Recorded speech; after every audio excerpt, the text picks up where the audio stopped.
elkartu gara gaur, han edo hemen erosian doainen kanpainaren baitan, udalak bultzatuko duen bigarren bono kanpaina aurkezteko. Astelena irailak 6tik irailak 17 bitartean erosi daitezkela bonoak.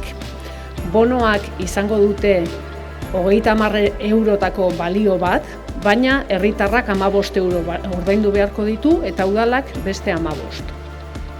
Bono hauek trukatzeko data, azken data, urriak 31 izango da. Esta campaña es especial porque va solamente dirigida a hostelería. Es una cantidad de 1000 bonos la que se va a poner en marcha, lo que supone que vamos a activar un consumo de unos 30.000 euros en el municipio.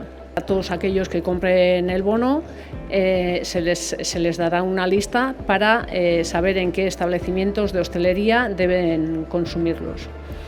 Desde la Asociación de Salki animamos a todo el pueblo de Andoain a participar en esta campaña. La hostelería, agradecemos todo vuestra confianza puesta en nosotros y animaros a participar en ella. Eskerrik asko, han edo hemen, erosi Andoainen. Pandemia markatutako urtea gogorra izan ondoren, 2021 nahi deguna da batez ere sozioekonomikoki berriro bultzada ematea Andoaineri, sobre todo para poder conseguir que sea un éxito. Necesitamos a la ciudadanía, os necesitamos a vosotras y vosotros y bueno, pues por eso os animamos a participar para que 30.000 euros se queden nuevamente en Andoain. Os esperamos que nos ayudéis a que sea exitosa.